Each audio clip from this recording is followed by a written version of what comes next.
¿Qué tal, queridos amigos? Para muchos fue el mejor gobernador que ha tenido el estado de Yucatán. Me incluyo entre quienes lo creen. También fue un extraordinario periodista. El maestro José Pagés Yergo decía que era el periodista más completo que había dado México. Y por si fuera poco, fue un excepcional escritor.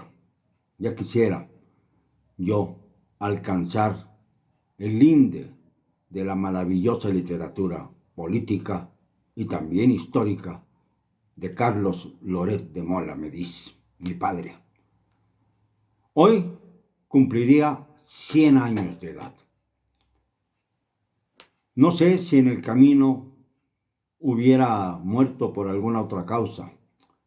Lamentablemente su asesinato en 1986 cambió mi vida, como la cambió para muchos periodistas que admiraban el trabajo de don Carlos. El responsable sigue vigente. El autor intelectual está al lado de Andrés Manuel López Obrador como director de la Comisión Federal de Electricidad y se llama Manuel Bartlett, un miserable, un perro, que no sé por qué no ha sido alcanzado por la justicia, no solo por el crimen contra Carlos Loret de Mola, sino también contra el crimen contra Manuel Buendía. Es que me exalta pensarlo nada más. Y también por la inmoralidad con la que ha hecho riqueza a costa del erario público, comprando inmuebles por aquí y por allá. Ese es el autor intelectual, pero yo no quiero recordar en este día de su cumpleaños a Carlos Loret de Mola por la forma en que murió. Quiero recordarlo por lo mucho que hizo por Yucatán. Quiero recordarlo como el hombre que logró comunicar con buenas carreteras a los 106 municipios del estado. Incluso Celestún, que era un verdadero desafío por el pantano que lo rodea y que logró al fin entregar la carretera con el erario de Yucatán, sin ayuda del gobierno federal.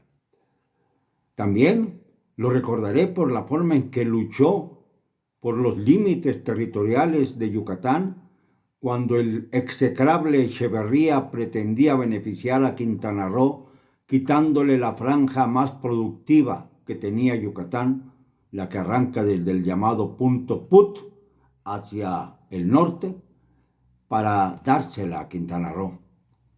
No quiso don Carlos aceptar eso, como tampoco aceptó la indigna propuesta para reducir el precio de la miel peninsular para que se beneficiaran con grandes comisiones los gobernadores de Quintana Roo, en aquel entonces Gustavo, el tabasqueño ¿cómo se llamaba, hombre ya? Carlos Gustavo Gutiérrez Ruiz, y el de Campeche, Carlos Sansores Pérez, además obviamente del de Yucatán. Escuchó mi padre a los dos y salió y anunció el precio más alto que se había impuesto a la miel yucateca en toda la historia para beneficio de los apicultores yucatecos. Esto provocó la ira de Sansores, quien le llegó a decir a su colega, a su tocayo: Carlos, recuerda que el sexenio es corto. Este Sansores es el padre de la genéticamente corrupta Laida Sansores, quien está a punto de lograr su objetivo, ocupar la silla que ocupara el cacique del sureste, que era su progenitor. Así se dan las cosas en este México del nepotismo y de las truculencias. Pero no solamente fue eso. Sansores Pérez junto con Echeverría urdieron la manera de descalificar a don Carlos, de señalarlo criminalmente por la muerte, el asesinato de Efraín Calderón Lara, el Charras, un líder sindical que fue asesinado porque infiltraron en la policía de Yucatán a sujetos al mando de Carlos Ansores Pérez, quien fue el que llevó las riendas del caso y que contrató a un sicario, Carlos Pérez Valdés, para que consumara el asesinato de Efraín Calderón Lara. Mi padre me pidió entonces que yo le pidiera a mi entonces maestro de Derecho Forense, Alfonso Quirós Cuarón, el mayor criminalista que yo recuerdo en México, que se hiciera cargo del caso. Hablé con el maestro y me dijo con dos condiciones. Primera, que le digas a tu padre que yo no voy a Yucatán a favorecerlo a él, que iría en todo caso a encontrar el hilo conductor del crimen. Y la segunda, que necesito un ayudante. Sí, cómo no. Obviamente se aceptaron las condiciones. Yo fui con el maestro Quirós Cuarón en el avión y ya dentro del vuelo me dijo el maestro Quirós Cuarón, el ayudante que quiero eres tú, Rafael. Pero maestro, pero si yo estoy apenas en plena carrera, ¿no? Necesito que tú seas testigo de la manera en que voy a interrogar a Carlos Pérez Valdés. ¿Y por qué? Porque tú vas a ser testigo. Supongo que no te conoce Pérez Valdés. Pues hasta donde yo tengo entendido, no, le contesté. Pues entonces es importante que tú seas testigo de la forma en que voy a manejar el interrogatorio. Y con él acudí al penal Juárez, se llamaba, de Yucatán. Y ahí vi a este sujeto asesino contestar las preguntas del maestro Quirós Cuarón, quien en 5 ocasiones, 5, no las voy a olvidar, trató de incriminar a mi padre con el objeto de que Pérez Valdés de una vez por todas cantara quiénes eran los verdaderos autores intelectuales.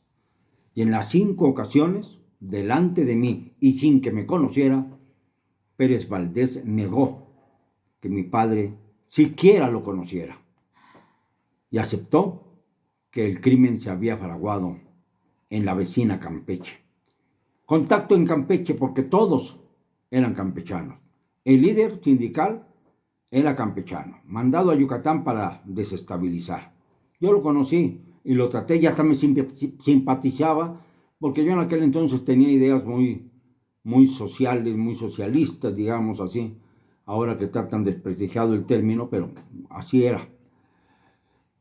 Era también campechano el autor intelectual, Carlos Ansores Pérez. Y también es campechano el escritor que se puso a escribir mentiras acerca del asesinato de Charras, un tal Hernán Lara Zavala. Pobrecitos, no tienen ninguna información al respecto. Yo tengo toda la documentación que prueba no solo la inocencia de don Carlos, sino su grandeza.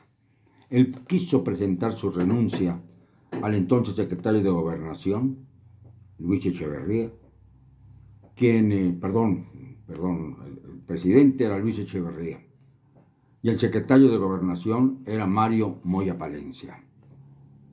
Quiso presentar su renuncia, no se la aceptaron, bajo el argumento de que no debía dejar Yucatán en un estado de estupefacción y que tenía que afrontar la historia.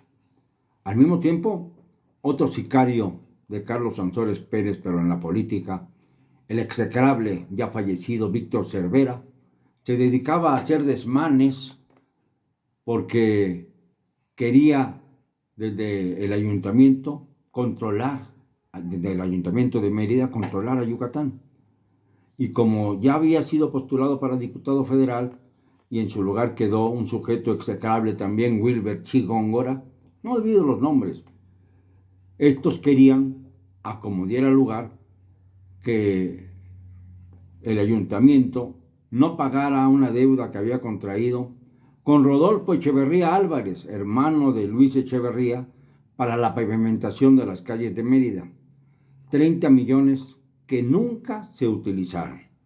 No se pavimentaron las calles de Mérida, sino mucho después. Y todo ello por un crédito que se le dio al ayuntamiento y que posibilitó que el Congreso del Estado de Yucatán se erigiera en jurado y destituyeran al presidente municipal Wilber Chigóngora y se nombrara a un consejo municipal que presidió el licenciado Fernando Palma Cámara. Tengo todo en la cabeza. Lo único que se me olvidaba era el nombre del gobernador de Quintana Roo, tabasqueño de origen, tabasqueño. Tenía que ser tabasqueño, y perdónenme los de Tabasco porque hay gente en Tabasco muy buena, pero hay cada sujeto, empezando con el que hoy preside este país, que verdaderamente dan mucha rabia por lo que han hecho. Roberto Madrazo, otro. En fin, pero hay otros buenos como Carlos Madrazo, el padre de Roberto. Ese sí era un gran hombre y un gran amigo de mi padre.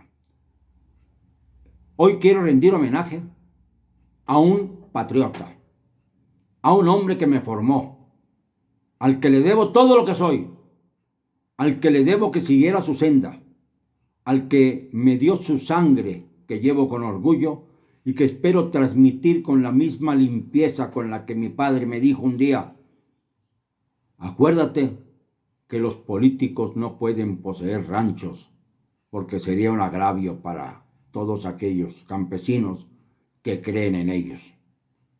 Al hombre moral, al gran personaje de la vida de Yucatán, al que me señaló el camino, al que señaló el camino de muchos periodistas que, como él, han enfrentado los riesgos de su profesión con un valor inaudito.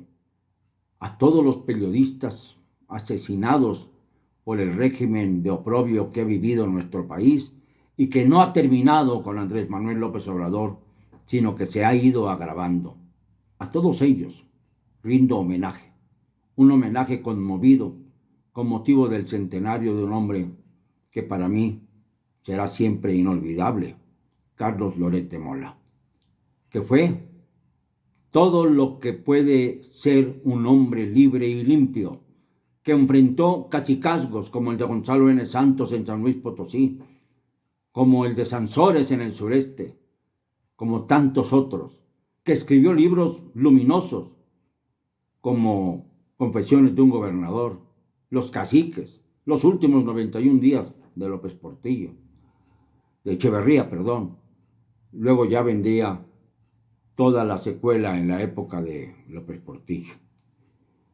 Señores, rindo homenaje y culto a mi padre, a ese personaje que está presente en mí siempre, a ese personaje que me obliga a tener las manos limpias cuando ejerzo el periodismo, que me obliga a responder todas las falacias e intrigas que vienen desde el poder por obra y gracia de quien no acepta jamás la crítica.